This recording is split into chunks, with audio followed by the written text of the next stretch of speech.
Imaginemos aquel día, el aire pesado, el olor a humo y a piedra caliente, los gritos de los niños, las madres buscando a sus familias, los sacerdotes corriendo con los ídolos sagrados en brazos, las llamas devorando las estructuras de madera, las pirámides ennegrecidas por el fuego se convertían en antorchas gigantes visibles desde kilómetros de distancia.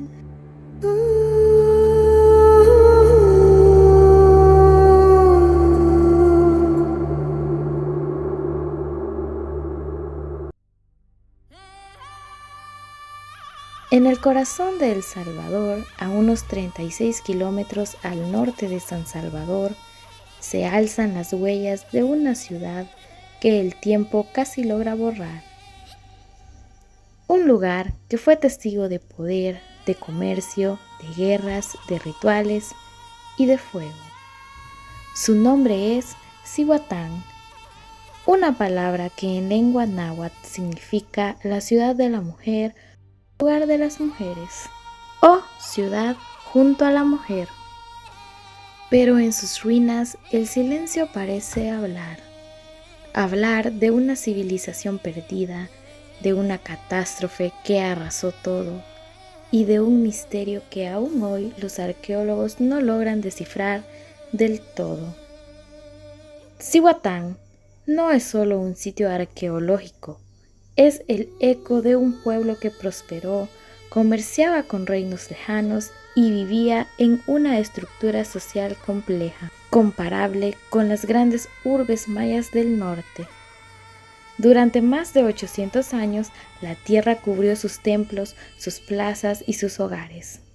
Y fue recién en el siglo XX cuando el polvo comenzó a levantarse para revelar una historia que hasta entonces se creía olvidada.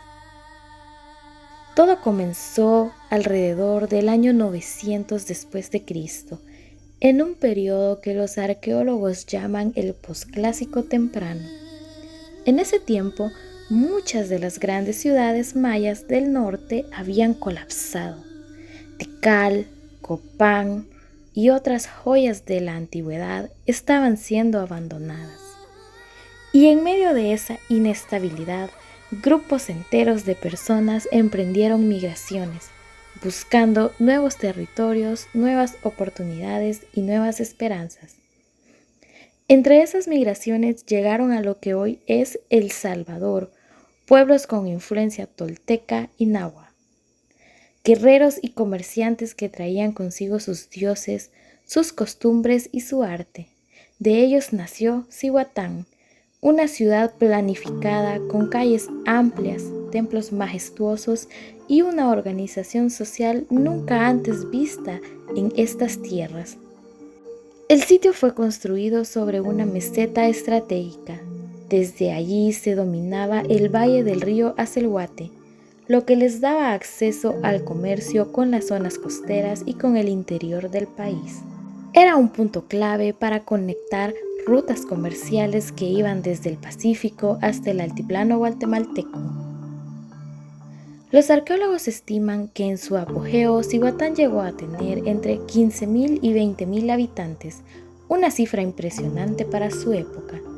Casas, templos, plazas, talleres y mercados se extendían a lo largo de unas 300 hectáreas, convirtiéndola en la ciudad más grande del actual territorio salvadoreño precolombino. Pero lo más curioso es su nombre, Cihuatán, la ciudad de las mujeres. ¿Por qué? Algunos investigadores creen que puede estar relacionado con una antigua diosa femenina protectora, quizá una advocación de Itzkeye, patrona de la fertilidad y la guerra. Otros sugieren que el nombre simboliza la fuerza creadora y destructora femenina, como si la ciudad hubiera sido concebida bajo el espíritu de una madre poderosa y al mismo tiempo una diosa de fuego. Si pudieras caminar por Cihuatán hace 1000 años, verías una ciudad viva, llena de aromas, colores y sonidos. El aire estaría impregnado de incienso y maíz tostado. Los mercaderes ofrecerían cerámica, cacao, telas y jade. El humo de los hogares se mezclaría con los cantos de los sacerdotes y los gritos de los niños jugando en las plazas. Las excavaciones han revelado casas construidas con paredes de adobe y techos de palma o paja, dispuestas de manera ordenada alrededor de patios y calles rectas. El centro ceremonial, conocido como la Acrópolis, estaba rodeado de templos y pirámides. Allí los gobernantes oficiaban rituales ante los dioses del maíz, del sol y del fuego. La economía de Cihuatán se sostenía sobre varios pilares: la agricultura, principalmente maíz, frijol y cacao; el comercio, con vínculos confirmados con Copán, el altiplano guatemalteco e incluso con regiones del centro de México; y la artesanía, especialmente en cerámica policromada y obsidiana. De hecho, los talleres de obsidiana muestran que los habitantes de Cihuatán dominaban técnicas de corte finísimo. Con esa piedra volcánica fabricaban cuchillas, puntas de lanza y ornamentos, pero no todo era trabajo. La vida social y religiosa tenía un peso enorme. En el centro de la ciudad se levantaban dos grandes pirámides principales, una dedicada a Tlaloc, el dios de la lluvia, y otra al dios Sol, representado con discos dorados y ofrendas de fuego. Las noches eran sagradas, el fuego del templo nunca se apagaba, era símbolo de vida, de energía y también de vigilancia, porque Cihuatán, aunque próspera, no vivía en paz. Como muchas ciudades mesoamericanas, Cihuatán se fortaleció en tiempos de guerra. Los muros que rodeaban la ciudad no solo eran defensivos, también eran símbolos de poder. Cada piedra contaba una historia de conquista, de temor o de esperanza. Los guerreros de Cihuatán eran temidos, usaban lanzas, macanas y escudos decorados con plumas y obsidiana. Sus cuerpos se pintaban con colores vivos antes de entrar en combate, y se creía que la muerte en batalla era una forma de ofrenda a los dioses.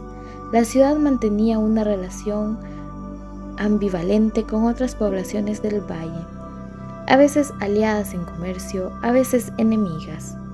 Las rutas del cacao y la obsidiana eran valiosas y muchos pueblos querían controlarlas. Pero mientras los hombres peleaban, los sacerdotes observaban los cielos, sabían leer los astros, las sombras del sol y los ciclos de la lluvia. Creían que cada victoria y cada desastre estaban escritos en los movimientos del firmamento. El equilibrio entre el cielo y la tierra era frágil, y cuando ese equilibrio se rompía, el fuego descendía. Los arqueólogos han encontrado rastros de destrucción masiva en casi toda la ciudad. Los templos fueron quemados, las viviendas colapsaron, las cerámicas se fundieron con el calor. Todo indica que Cihuatán fue destruida por un incendio devastador, tan intenso que algunas paredes aún muestran las marcas negras del humo. Pero, ¿qué causó ese fuego? ¿Una guerra? ¿Una rebelión interna? ¿O una catástrofe natural? Nadie lo sabe con certeza, y ahí comienza el misterio.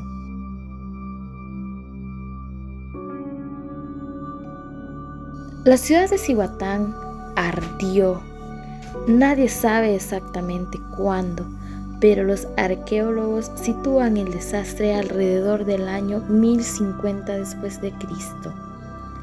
Los templos se incendiaron, las casas se derrumbaron, las ofrendas, los utensilios, los instrumentos musicales, todo quedó sepultado bajo una capa espesa de ceniza y lodo. Durante siglos, el fuego fue interpretado por los pueblos antiguos como una señal divina, una purificación, un castigo o el cierre de un ciclo cósmico. En las ruinas de Cihuatán, los arqueólogos encontraron algo inquietante. En muchas viviendas, los objetos cotidianos estaban en su lugar, intactos pero cubiertos por ceniza, como si sus dueños hubieran huido de repente, sin tiempo para salvar nada. jarras aún con restos de cacao, herramientas, puntas de lanza, ídolos pequeños de barro. Todo parece congelado en el tiempo, como si en un solo día la ciudad entera se hubiera apagado. Imaginemos aquel día, el aire pesado, el olor a humo y a piedra caliente, los gritos de los niños, las madres buscando a sus familias, los sacerdotes corriendo con los ídolos sagrados en brazos, las llamas devorando las estructuras de madera, los techos de palma, los altares cubiertos de tela. Las pirámides, ennegrecidas por el fuego, se convertían en antorchas gigantes visibles desde kilómetros de distancia. Algunos historiadores creen que la destrucción fue producto de una invasión, probablemente un ataque repentino de pueblos enemigos que bajaron del norte, quizá los pipiles o algún grupo con influencia tolteca tardía. Otros, en cambio, sostienen que fue una revuelta interna, una especie de levantamiento del pueblo contra las élites sacerdotales o gobernantes. Y una tercera teoría, quizás la más simbólica, sugiere que el incendio fue ritual, una autodestrucción planeada, una manera de cerrar el ciclo antes de abandonar la ciudad por completo. Sea cual sea la verdad, lo cierto es que nadie regresó. Las casas quedaron vacías, los caminos cubiertos de maleza. El fuego no solo consumió las estructuras, consumió la memoria de quienes las habitaron. Después del incendio, algunos sobrevivientes debieron huir hacia el este y el norte. Hay evidencias arqueológicas que indican que grupos descendientes de Cihuatán fundaron o reforzaron otras poblaciones cercanas como Las Marías, Santa María y posiblemente Guazapa. En esos lugares se han hallado fragmentos de cerámica idéntica a la de Cihuatán, así como herramientas similares. Quizá los hijos de los antiguos habitantes siguieron su vida en otras tierras, llevando consigo los recuerdos de su gran ciudad destruida. Pero lo curioso es que, a diferencia de otras culturas que construían sus templos tras un desastre, Cihuatán jamás fue reedificada. El silencio se apoderó del valle, el fuego se extinguió y con él su historia quedó sepultada. Por casi 900 años nadie volvió a pronunciar su nombre, hasta que la tierra misma decidió hablar. Fue a inicios del siglo XX cuando la historia de Cihuatán comenzó a renacer. Campesinos del lugar, al cultivar la tierra, encontraron fragmentos de cerámica, piedras talladas y restos de muros antiguos. Intrigados, algunos arqueólogos salvadoreños comenzaron a investigar. En la década de 1920 se realizaron las primeras exploraciones formales. El sitio fue reconocido oficialmente como uno de los centros prehispánicos más grandes de El Salvador, pero fue hasta finales del siglo XX, con las investigaciones del proyecto arqueológico Cihuatán, que comenzó a revelarse la magnitud de lo que allí existía. Las excavaciones confirmaron que la ciudad tenía una planificación urbanística impresionante: calles rectas, plazas ceremoniales, sistemas de drenaje y plataformas. Incluso algunas zonas parecen haber sido barrios especializados, uno para artesanos, otro para sacerdotes, otro para comerciantes, y en medio de todo el templo principal, un edificio piramidal con escalinatas amplias y restos de pintura roja y azul, el color del fuego y del cielo, dos fuerzas que representaban la dualidad sagrada en su cosmovisión, la vida y la destrucción. Cihuatán fue sin duda una ciudad religiosa, los hallazgos lo confirman: ídolos de barro, ofrendas de jade, fragmentos de incensarios con formas humanas y animales. Uno de los templos más enigmáticos está dedicado a Tlaloc, el dios de la lluvia, representado con ojos circulares y colmillos.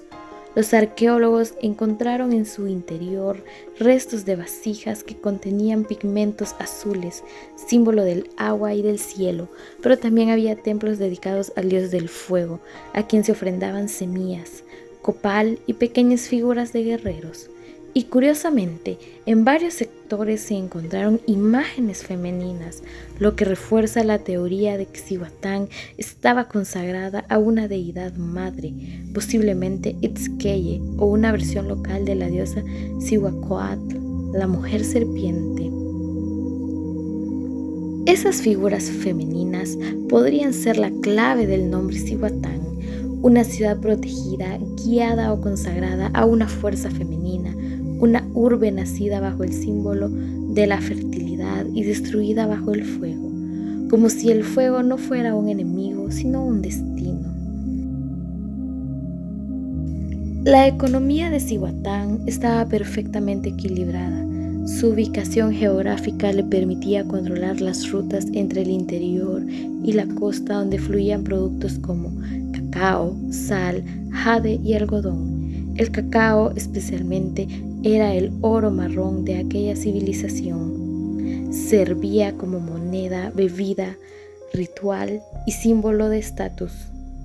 En los templos se ofrecía cacao a los dioses, mezclado con chile y miel, mientras los comerciantes lo usaban para pagar tributos o realizar intercambios. Los talleres producían cerámica de gran calidad, con diseños geométricos y figuras zoomorfas.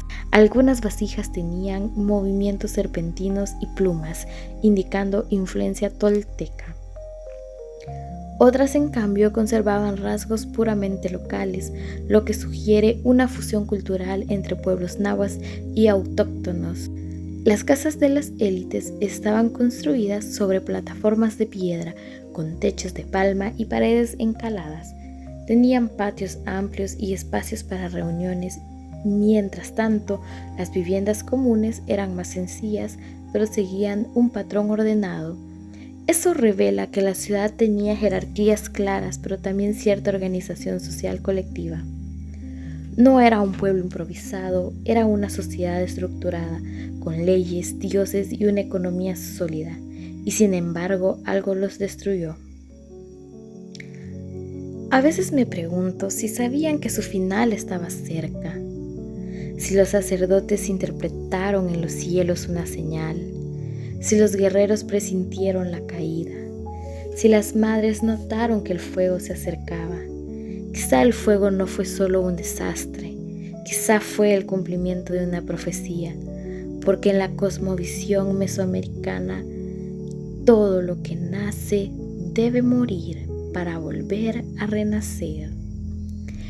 Y en ese ciclo eterno de vida y muerte, Cihuatán quedó atrapada, suspendida en el tiempo,